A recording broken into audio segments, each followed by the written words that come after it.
work will run late, or your kid might be sick, or there's a million things that can happen. So go by the Franklin County Annex there on Dinosaur Boulevard and vote early. That's going through through July 28th. Okay, and so you can vote from 8 to 4:30 every weekday, and then on Saturdays from 8 to noon. So if you work all during the week, then that Saturday 8 to noon is really convenient. So we really encourage y'all to get out and early vote. And if not, then hopefully you'll get out on Thursday, August 2nd. So I think that's about all my announcements. So we have with us, what we're talking about now is the race for U.S. representative for the 4th District. So we are in the 4th District here in Franklin County. It's a huge district. Maybe our guest can tell us about that. But we have 3 Democrats running in the primary to be our U.S. rep for the 4th District. We've got Mariah Phillips, Steve Reynolds, and our guest today is Christopher Hale. So Christopher Hale, you might have seen his signs around. They say, "Hale, yes." And I love those signs. But anyway, this is our first time. We've had Steve Reynolds on, and we've had Mariah Phillips. And so we thought it only fair to have Christopher Hale, and we're so happy to have you here, Christopher. You want to say hi? Thank you for having me. It's an honor to be here, be on the show this morning, and talk to the voters here in Franklin County throughout Winchester, Deckard, and Suwannee. Yeah.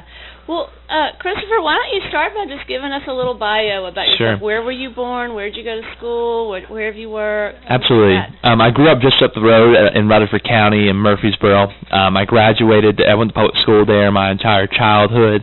I graduated from Siegel High School actually as the valedictorian about a little over 12 years ago.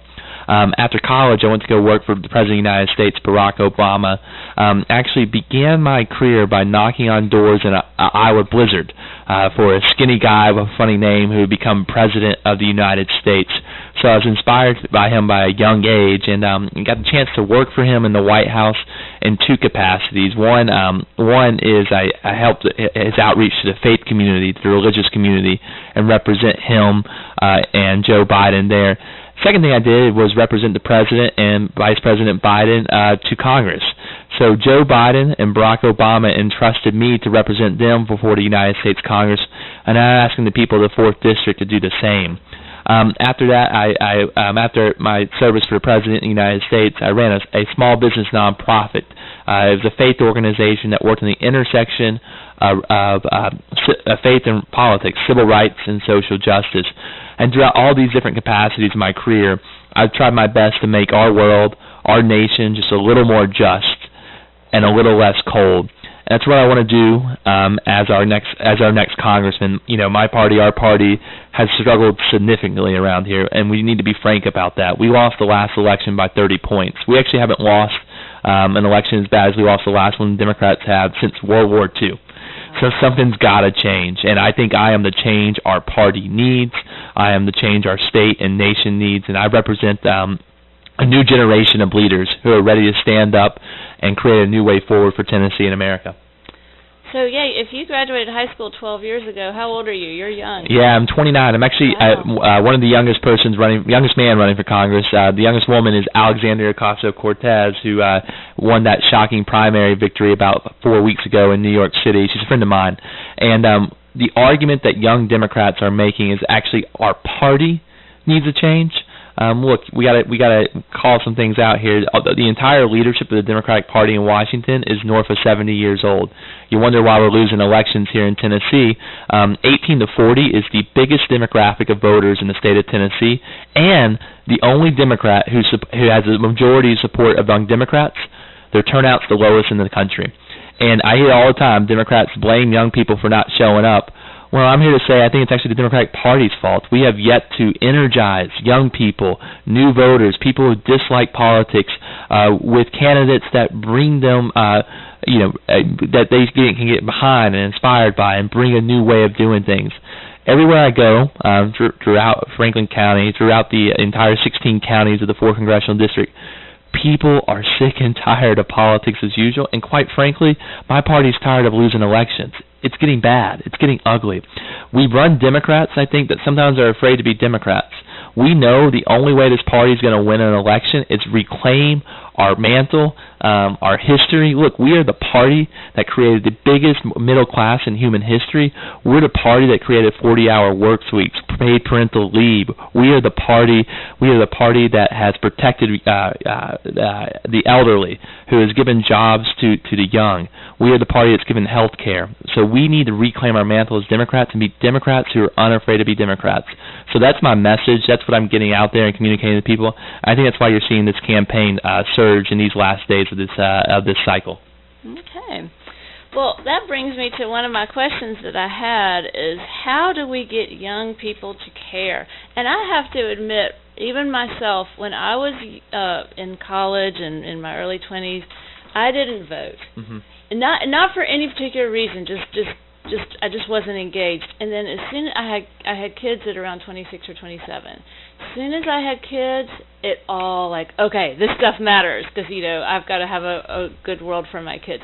But a lot of young people are just so unengaged, and yet they have the most at stake. They're the ones working minimum wage jobs and need a raise in the minimum wage. They're the ones that have, issues.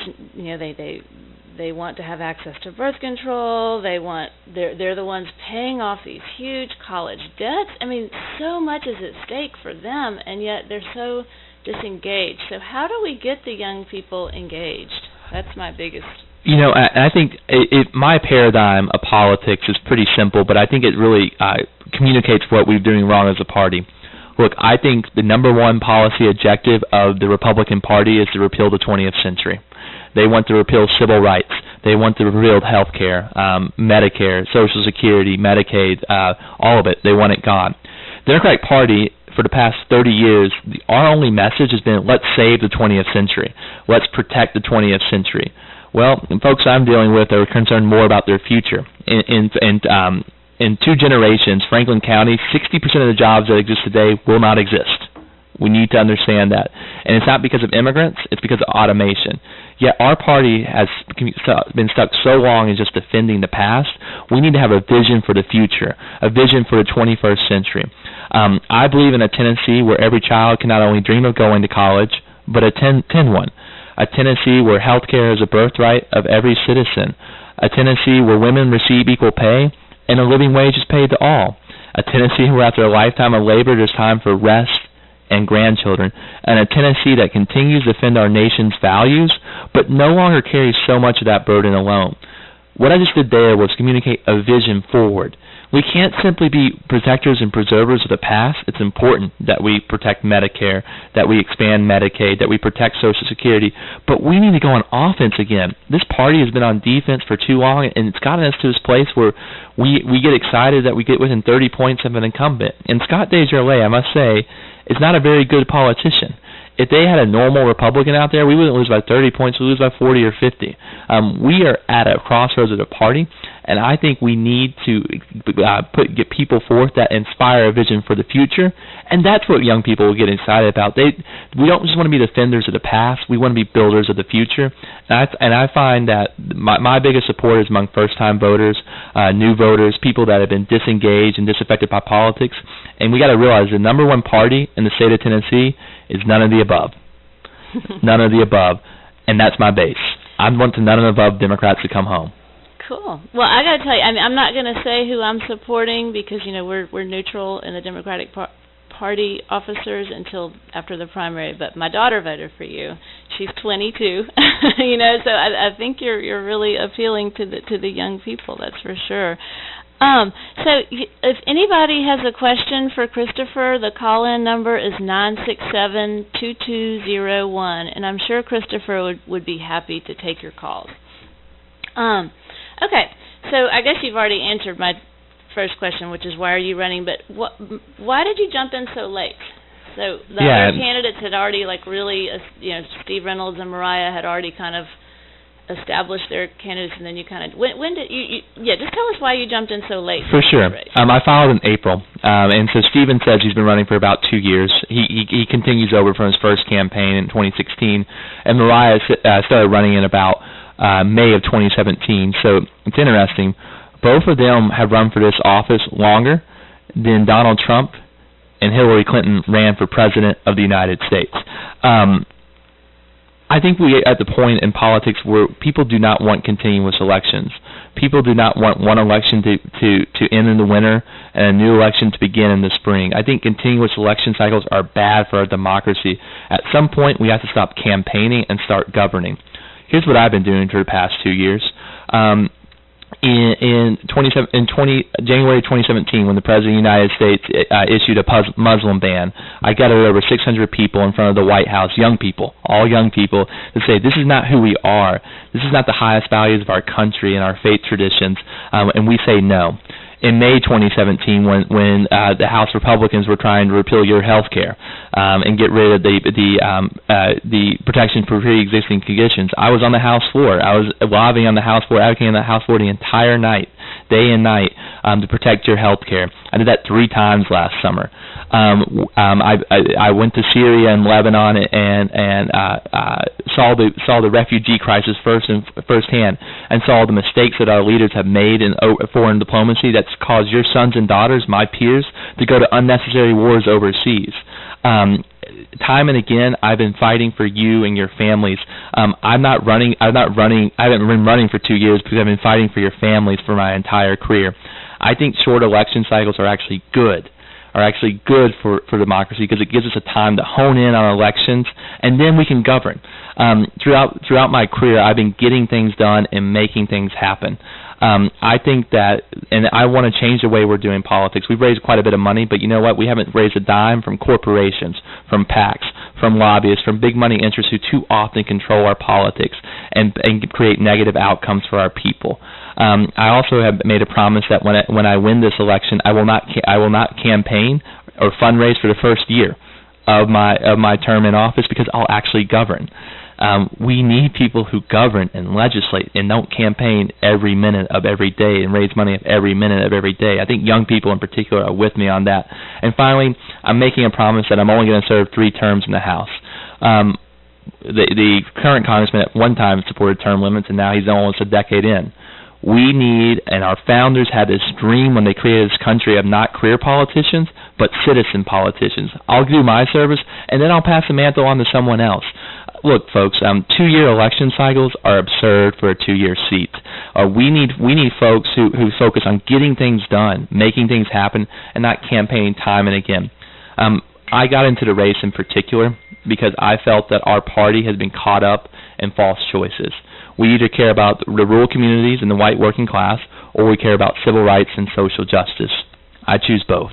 I reject the false choices of the past, and I'm saying that we need to be a party that's full-throated for civil rights, for social justice, for economic opportunity. And so that's why I'm running this race, to offer an alternative, to say no to false choices and yes to a new way forward. That is so funny that you're bringing up this thing about false choices, because that has been on my mind. That has been on my mind so much lately. That when I was driving the other day from the square home, I saw a sign, and it said, vets before illegals. And I'm like, okay, so if you care about DACA kids, it means you don't care about vets, you know? I mean, it's not an either-or thing, you know? And so anyway, that is so funny, because I had queued up this speech by Joe Kennedy that it was the Democratic response to the State of the Union after Trump's first State of the Union, and I think it sums this up so well. And if you don't mind, can I just play it over the mic? Will it work? Okay.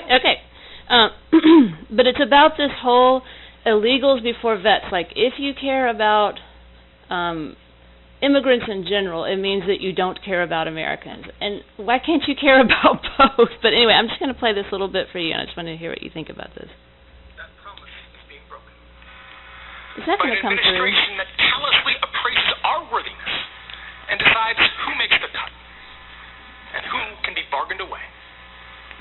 They're turning American life into a zero-sum game. Zero-sum game. Where for one to win, another must lose.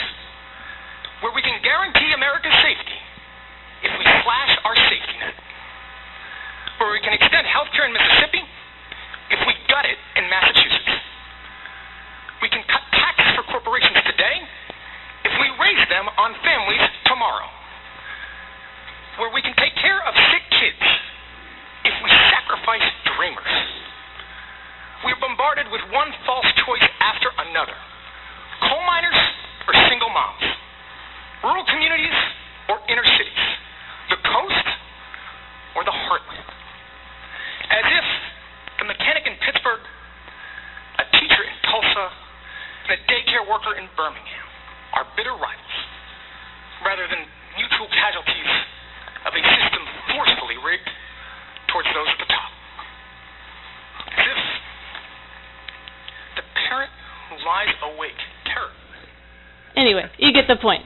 Like, it's not you help one at the expense of the other. We can. What do you think about that?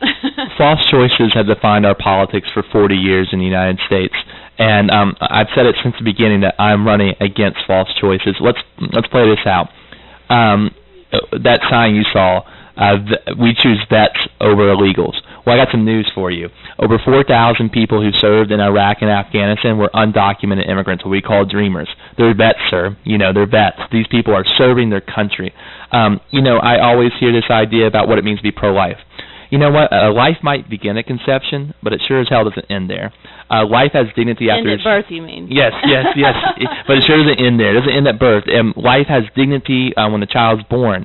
And life has dignity at the very beginning stages when that mom deserves Medicaid for her child, when children's health insurance should be guaranteed, when that child should have access to quality education, when that child goes to college and isn't saddled by debt. That's a pro-life issue. We need to care for that child when they become an adult, and so that they have a job that can pay the wages and pay the bills, and they become elderly, so that they can have retirement and dignity. We need to reject false choices. Too often, our party has fallen into the dichotomy of being framed as on one side of the aisle or the other. I think we must reclaim the mantle of a politics of compassion, a politics of meaning, a politics that says yes to vets, yes to undocumented immigrants, a politics that says yes to civil rights and social justice in the African American community, and yes to the white working class. Our party has fallen into this trap where we have false choices. And I got to mention, how old is Joseph Kennedy III? He's 38 years old. You know what's interesting, though? He is actually now the second youngest Democrat in the United States House. We have a gap. There's 535 members of the United States House of Representatives. 18 to 40 is the biggest voting population in the United States of America. We were the vast majority of casualties in Iraq and Afghanistan. We've served our country honorably. 5 out of 535 members of the House are under 40. That's less than 1%. Here's my question for you. The United States Congress has never been older. The average age of the United States Congress has never been older in our nation's history. Are you happy with the results? I think it's time for foundational change and generational change. And you know what? My party is just as much part of the problem. We have created systematic exclusion of young people in our leadership, in our elections. And I think it's time. Look, if Democrats want to start winning elections again in the South, you better find some under 40 folks, and you better bring them to the polls, and you better let them run for office, because we are the demographic we can win. Mm-hmm. Yeah, I mean, even in our Franklin County Democratic Party, I'm probably one of the younger ones, and I'm almost 50. We do have one or two young people younger than me, but yeah, it's mostly older people, and I don't know if it's the same with the Republican Party too, if it's mostly older people at that too, but yeah, I think the young people are too busy having fun maybe to get involved. Well, I don't mean to push back against that. Mm-hmm. I don't think they're having fun. I don't think they're having a lot of fun. I mean, under 30, 18 to 30, I graduated college in 2011. The unemployment rate is 9.5%. We're busy working 2 jobs. We had the lowest home ownership rate in American history because we came into an economy that had been crashed by preceding generations. So we're working our butts off to make a living for ourselves and our families and trying to have families. But also, too, I think they're not there because the Democratic Party, and I'm a Democrat, and I'm going to say this, has oftentimes failed them. We have too often not looked at our future and said, what are we going to do about tomorrow? I think that when I win this nomination, and by the way, I need your vote. If you are an inch inspired by me, inspired by this campaign, you are not alone. Even if you've already voted, and maybe you voted for one of my opponents, there are about 70% of voters are still out there have not voted today. Call them. Say, you know what, there's a young man out there who I think we can get behind and can do something our party hasn't done in a decade and win an election. But I think that young people are not showing up because it's our fault, not because they're having fun, because they're struggling to make a living for themselves, struggling to find meaning in their lives, struggling to find a party that will fight for them, that communicate their values. And I'm ready to reclaim that party. I desperately think the Democratic Party needs to relearn the lesson it's always known. This is why we lose elections. We have underestimated how much it means for people to be able to provide for themselves and their families, and how deeply it destroys them when they cannot.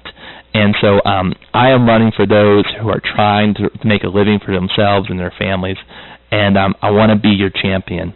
I'm running for the struggling, the striving, and successful, but my faith, my worldview, my patriotism tells me that I have to have a particular eye for you who are struggling out there to make a living, for folks that are going to Nissan today and Deckard and concerned about the tariffs that could do tremendous harm to the auto industry. Oh, my God, and the soybeans. Yeah. Well, and I think we got to be really clear here. There are opponents to your well-being. We too often as a party, we can't just hold hands and pretend like we're going to sing Kumbaya and get along. There are folks we got to stand up to, interests we got to stand up to. We need fighters out there. Politics is a competition, and that's a good thing for our country, but we cannot pretend that we're just going to all get along every day. We got to fight for our values, and we got to fight for people. Mm-hmm. Yeah, I was driving through Alto looking at all these fields of soybeans, wondering, what's going to happen. Well, I guess at the very least he said he would reimburse those farmers, but anyway. Okay, so speaking of soybeans and all that, what should be the priority for rural communities? We're a pretty rural county here, so what do you think the Democratic Party's priorities should be for rural communities? I'm a JOBS Democrat, jobs, but I'm also a WAGES Democrat, wages. Unemployment low, wages are lower. We're the lowest wage state in the United States. So our people might be employed, but they're not making the money to make ends meet. We live in one of the highest, and so if you go out into our county, remember our county is 16 counties long. It's the most gerrymandered county or district in the United States. It's the 6th most rural district and the 4th biggest. So I'm on the road all day drinking Red Bull and trying to talk to people. But what's interesting about it is we are struggling in wages. Can I say something here? I think our biggest priority should be increasing wages, and I think it's an immoral absurdity that in the richest country on the face of the earth, people in Tennessee, if they work 40 hours a week on minimum wage, cannot make a living for themselves and their family. No Tennessean, no American who works 40 hours a week should live in poverty. Yeah, our minimum wage here in Tennessee is $7.25 an hour. Can you imagine trying to live on $7.25 an hour? Can you imagine supporting yourself, much less forget a family? Try and support yourself on $7.25 an hour. We have got to raise the minimum wage. I was born 6 months before the Berlin Wall fell in March of 1989. Minimum wage in the state of Tennessee was about $5 then. In my 30 years of living on this earth, minimum wage has gone up in this state $2.30. Can we believe that? No wonder people are struggling. And look, I believe in rugged individualism. I believe that people should work hard, but I also am a pro-family Democrat. If you work 80 hours a week, how are you going to have time for your children? How are you going to have time for your kids? How are you going to have time for a loving community and faith and family and friends? People should be able to make a living on 40 hours a week. We haven't invested. We've only raised the minimum wage twice in my lifetime, and we've done it with pittance. $7.25 is an absurdity. It won't make a living. I heard a story the other day on NPR about, it was either Hong Kong or Taiwan, about how in a lot of places the birth rate is dropping and dropping and dropping because they have such sort of a cutthroat, kind of corporate society where if you have a kid, you're not going to get advanced or whatever. And I think so many Americans feel that if they have children, they're going to fall so behind economically that our birth rate is. I mean, right now the birth rate in the United States is dropping because this is such an inhospitable climate to raise a child in. I mean, if you have to take, daycare is so expensive, healthcare is so expensive, education is so expensive.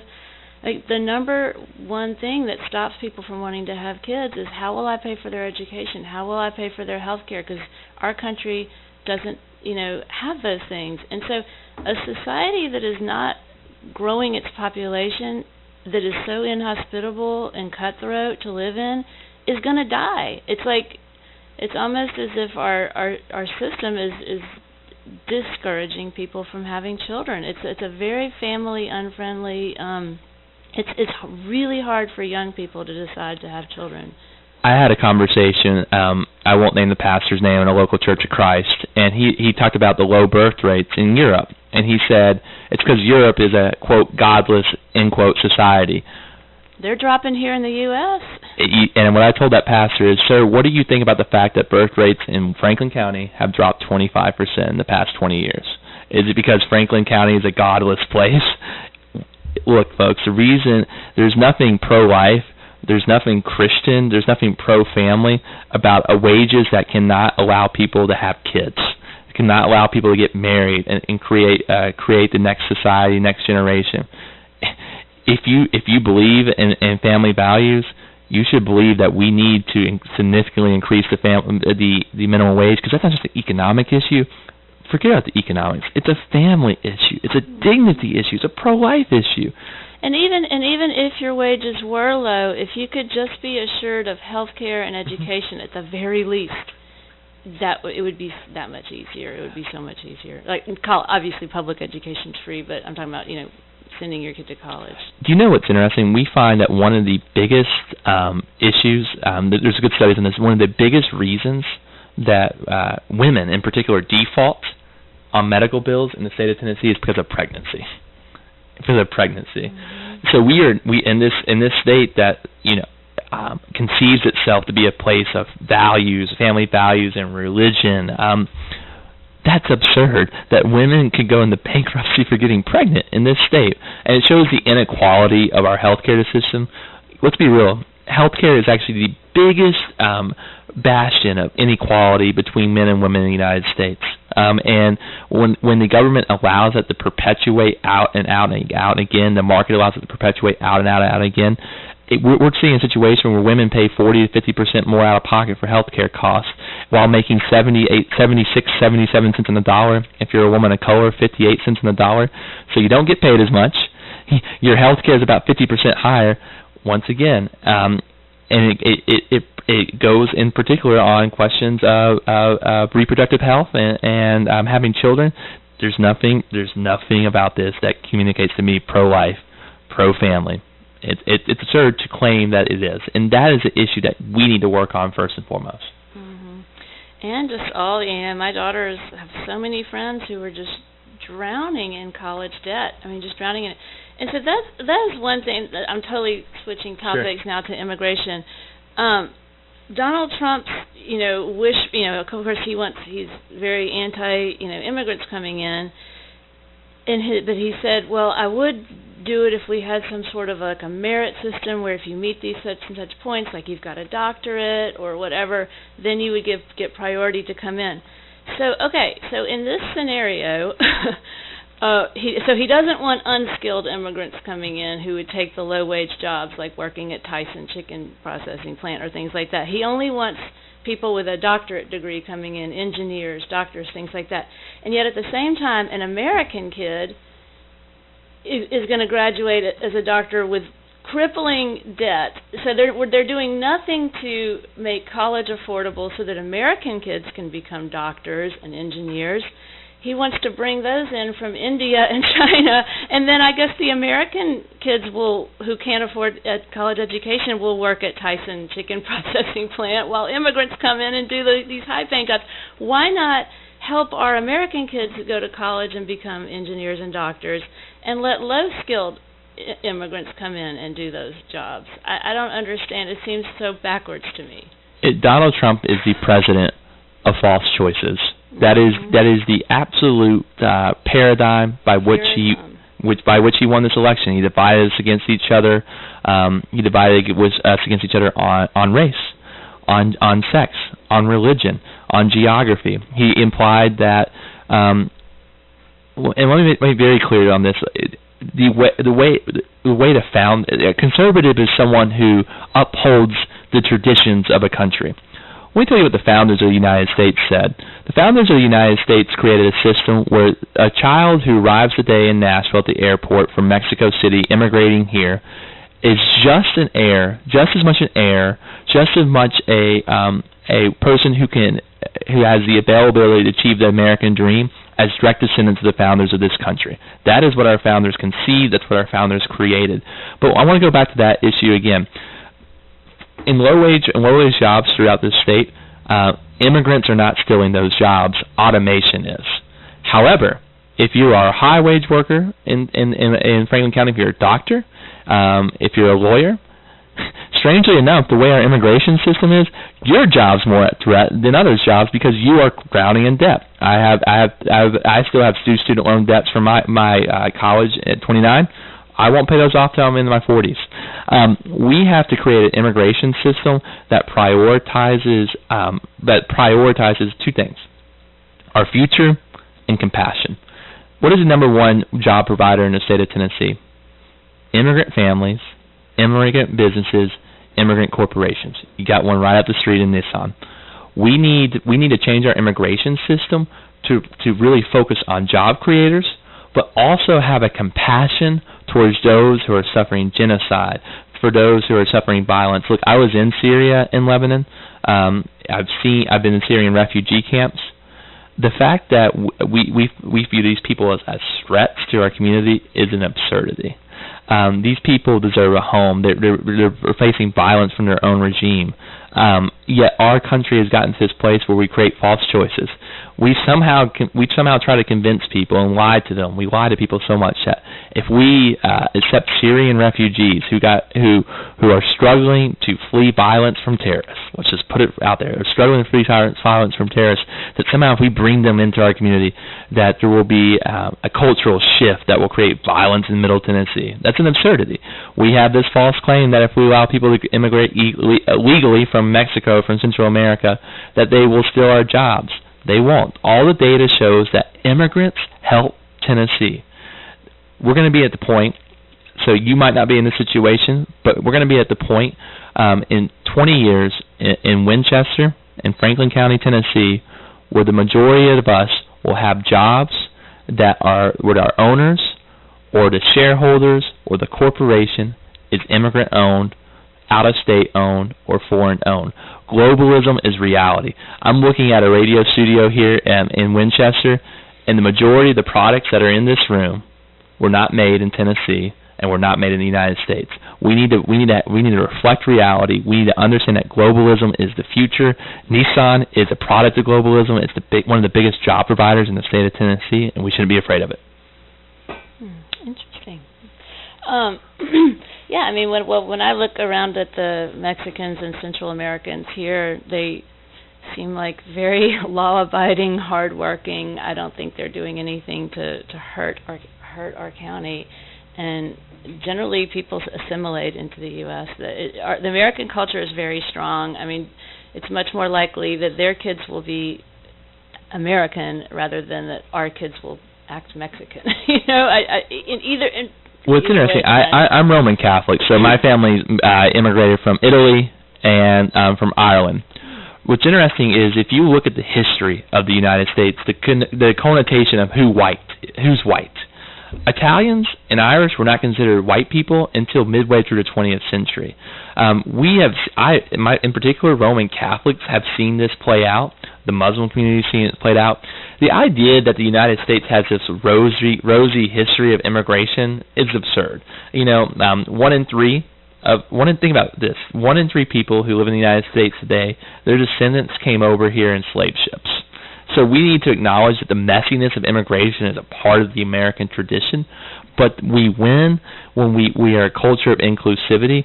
We are the only country, we are the first country on the face of the earth whose constitution, whose creed, whose way of life was founded in principles and not blood. We created a constitutional republic that said our ideals and our principles matter more than your race, your ethnicity, your blood, and your religion. And that's the highest ideals of this country.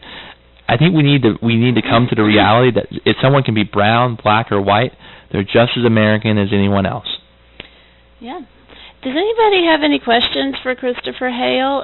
If so, just call 967-2201. He will be happy to answer any questions that you might have. I have a question for you, Christopher, until someone else calls in. How are you going to beat Scott Desjardins if you win the primary? Well, we got to do something different. I mean, let's look at the facts. October 2012, the scandal comes out against Desjardins. Oh, it reads like a Maury Povich show. It's mistresses, abortions, guns. It's the worst of the worst. He still wins that election by about 12 points 2 weeks later against Eric Stewart, a good man who's just down the road here in Winchester. What Eric did was he was really focused on winning over crossover voters, conservatives.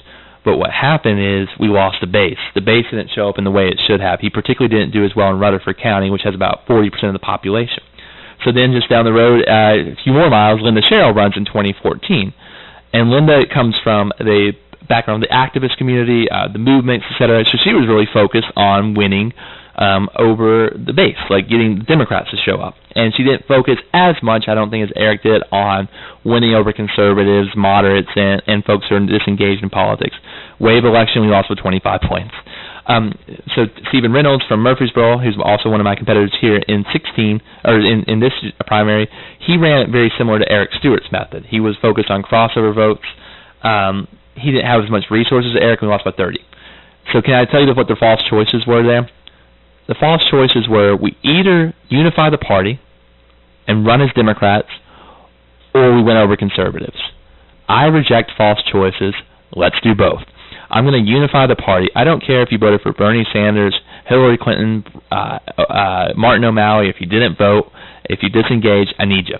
So I want Democrats from the far left and the far right, yellow dogs, blue dogs, socialists. I want you to all come home in this party, and I'm going to win you over because I'm the one who can bring together these differing views into one framework of a new way forward.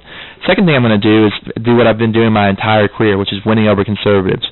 I've been on Fox News over 80 times in the past 2 years. I'm a Fox News Democrat. I argue progressive values on Fox News. My name ID at the beginning of this election was higher among Republicans in Middle Tennessee than it was among Democrats because Republicans are watching Fox News. I've been winning over these folks my entire career. And what we do, how do we win over them? We don't talk about Scott Desjardins' scandals. They do not care. Scott Desjardins was a kind of a forerunner to Donald Trump in a lot of ways. We thought we could throw the scandals at him and beat him. It didn't work 3 times. So we're not going to go there. What we're going to go to is what my experience is. I worked on the House floor next to Scott Desjardins. I worked with him for months at a time next to him on the House floor as a liaison to President Obama. Scott Desjardins, we got to run against him on policy. Let me tell you the 2 particular issues on economic policy that we're going to beat him on. What Scott Desjardins has done is, for 6 years when President Obama was President of the United States, he railed the economy. He said it was falling apart. It wasn't doing well. But then, of course, his man gets elected, Donald Trump, and then all of a sudden it's rose-colored lens. The economy's doing great. Angels are coming down from heaven, and celestial choirs are singing. Scott Desjardins is from one of the most economically impoverished areas of the United States. The unemployment might be low, but the wages are horrendous. Poverty is skyrocketing in Ray County, in Marion County, in these communities, and Grundy County, these communities that have been left behind by my party in the past too. I'm going to go there, and I'm going to say, you've been sold a bill of goods by Scott. You're voting for him, but he's not delivering. Savings rates. His town doesn't even have internet or Wi-Fi. Well, yes, we're trying Sherwood, where he lives. It's horrible. There's no. But I think what you do is the county had to come in and help them out with emergency, communicate 911 and all. Well, and think about that. So what we're going to do is we're going to say, Scott, cut food stamps in your community. Scott, cut free and reduced lunches in your community for your children. Instead of cutting your future, we're going to invest in it. In 1930, President Roosevelt promised every American family that their home would have electricity, and he created the Tennessee Valley Authority. What is electricity today? It's internet. It's rural broadband. We've cut from the TVA. Scott's cut from the TVA 9 times. I'm going to invest in the TVA. When I'm elected, I'm promising each and every Tennessee family access to world-class rural broadband.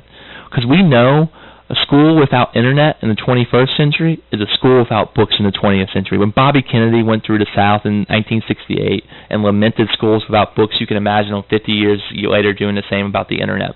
So we're going to use the TVA to once again light up the sky, connect our cities, cut poverty, and jumpstart our economy.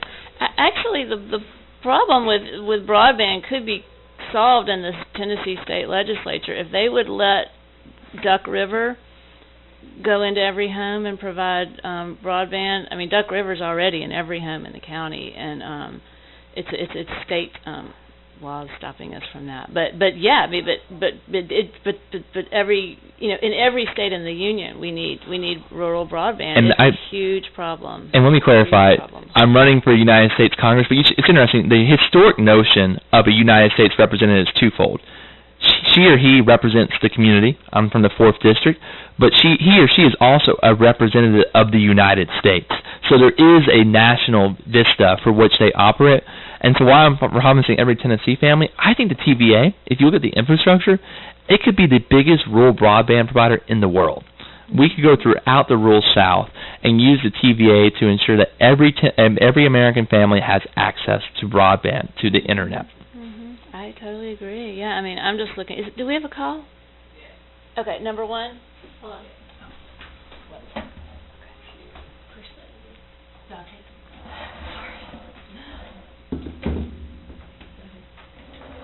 Hello? Yes, I cannot believe that anybody would want to represent folks as dumb as us from here in our district. We're so backwoods and stupid. Seems like we would be better off not to be represented and let us die out. Oh, the river is not in every home in the county. You have Winchester Power that has part of it, and you also have Tullahoma Utilities that has part of it. So, you paint us to be so dumb. Maybe the reason that they haven't been elected is because they're not representing the feelings of the people of the district. Thank you. Can I respond to that?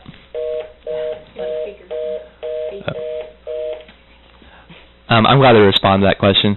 I don't think you're dumb. I don't think this community is dumb. I think this community actually has a good pathway to the future, but we got to invest in it. Sir, I think that your children, your grandchildren, they have a pathway to prosperity that's going to be higher paying jobs, but we got to get there. We got to get there. You got to understand that there is this dearth going on. The revolution that we are facing in automation will make the Industrial Revolution pale in comparison. Scott Desjardins is not talking about that, sir. Scott Desjardins tweeted about Hillary Clinton over 300 times since the election. He's offered 0 pieces of legislation that are significant. He has. What's your nickname for him? Do Nothing Desjardins. I mean, Scott Desjardins, he's not fighting for you and your family, sir. He's lost his relationships in Congress. He's lost his ability to make things happen. And that's why he doesn't have support from his colleagues. Today, Congressman Desjardins has 0 endorsements across the state of Tennessee. He's facing a very tough primary from Jack Maddox because Congressman Desjardins has not delivered. And I am going to deliver. I'm going to stand up to him on his economic record, and I'm unafraid of that. We have the situation where in 40 years, 60% of jobs that exist today in this community will not exist. What are we doing about it? Scott Desjardins tweeting about Hillary Clinton. I'm going to create the jobs of the future for you and your family. And he is against raising the minimum wage. Scott one time said that and I asked you that Scott said that there shouldn't be a minimum wage. And if we raise the minimum wage, every dollar of that would get spent right here in Franklin County. Do you want McDonald's or Walmart to have those extra $2 or $3 a month that someone would, an hour, or do you want Franklin County to have it? I mean, I want Franklin County to have it. I don't want McDonald's headquarters or Walmart headquarters or wherever they're paying minimum wage to have that money. And it's interesting. So the investment and sending it off to Bermuda or Switzerland or wherever they're sending off their offshore earnings to. Well, absolutely. And we can invest in this community directly by raising the minimum wage. We can get better schools. We can have better infrastructure and better roads. But the biggest investment we can make in this community is raising the minimum wage. I agree. Okay, well, we're almost out of time. Is there anything, Christopher, that we didn't get to that you want to talk about? I just want to talk about what's at stake in this election, in this primary, and particularly I want to talk to the Democrats. We're struggling right now, and to say we're struggling is an understatement. Our party has been decimated with loss after loss after loss, and we lost the last election by 30 points. We can wait another 2 years. Perhaps you can wait another 2 years, but there's folks out there who can't. Today, there's over 200,000 Tennesseans who are waiting to get Medicaid expansion. They can't wait another 2 years. There's folks who need investment, who need rural broadband. They can't wait another 2 years. But all this is for naught, Democrats, unless we win this election. We need to beat Scott Desjardins, not because we want to win, but because we want to make life better for families in this community. I am the one who will do that. I am a Democrat who's unafraid to be a Democrat. I'm a Democrat who spent my entire career, my entire life, standing up to the bullies, bringing people together, and guess what? Winning elections. If you're tired of losing, if you're tired of being in a cloistered community that's not out there proud of your party's history of building the biggest middle class in human history, of providing health care to the poor and elderly, and ensuring economic security for each and every American family so they can move forward the American dream that our founders fought for, that your brothers and sisters and children fought for, I'm your man. I can bring this party together. I am going to go to each and every zip code in this state and tell them it's time for a change, and I'm going to do something our party hasn't done in a decade. Win an election. Create generational and foundational change and create a new way forward for Tennessee and America, but I cannot do it unless you show up. Maybe you've already voted. Maybe you voted for one of my worthy opponents, but maybe like thousands of people out there throughout the state of Tennessee, you feel something in your heart right now, you feel inspired, then get someone else to vote for me. Yeah, I agree. Here's one more example of how Scott Desjardins has hurt this county or this area. Is he voted for the recent big tax cuts for billionaires. Mm-hmm. Okay, how does it feel, y'all, when you have to go out and have a bake sale so that your kid can have a band uniform for Franklin County High, and then a billionaire is getting his 4th or 5th vacation home? That's what it means. When a billionaire gets a tax cut, you get a service cut. Every time they cut taxes on billionaires, it means that we have less to spend on things that everybody uses. So already hardworking people have to scramble to, for example, pay for the band uniforms for the school marching band. They're cutting services to schools. They're cutting education. They're cutting Pell Grants, all so that some billionaire can get his 4th or 5th vacation home. And that is what Scott Desjardins is voting for. He wants to cut taxes on billionaires and cut services to you. That's what he's out there doing. If you elect me, Franklin County, the 60% of you who haven't seen a significant wage increase in my lifetime, your wages are going to go up. I'm sorry, I got to interrupt you. One more false choice I see people on Facebook making all the time is like, why should a burger flipper get $15 an hour when that's what an EMT makes? Well, y'all, when the burger flipper makes $15 an hour, and I realize that doesn't take a whole lot of skill, and being an EMT takes a lot of skill and training. But when the burger flipper makes, and not even 15, just say 10, then wages are going to go up for everybody. Because once the burger flipper makes 10 or 15 an hour, then you're going to have to pay the EMT 20 or 25 an hour. It will go up for everybody, and then everybody's going to have more money to spend getting another haircut, getting their house repainted, getting their tires changed. All these things that they'll do right here in Franklin County. I got my undergraduate degree in economics, and let me just kind of give you a baseline economic principle, and you can challenge me on this. I'm right, and I'll prove it to you. We know in economics, we all do better when we all do better. There are no false choices in economics. We all do better when we all do better. Okay. Well, Ashley, are we out of time? Yep, we are. Thank you so much for having us, Ashley. I appreciate it. And y'all, please come out and get involved in the Democratic Party. Or come by our headquarters. We're open today from 10 to 2. Please don't just come up and say, well, why aren't the Democrats doing this and why aren't the Democrats doing that? Come and volunteer and do that thing that you wish that they were doing. The party is nothing but who shows up, right? You know, so we, young people, if you are inspired by this, come to our headquarters, come to our meetings, and get involved. Thank you so much, Christopher, for coming. Thank you for having us, and I'll be on your doors today, and I'm going to earn your vote in this election. All right. Bye-bye.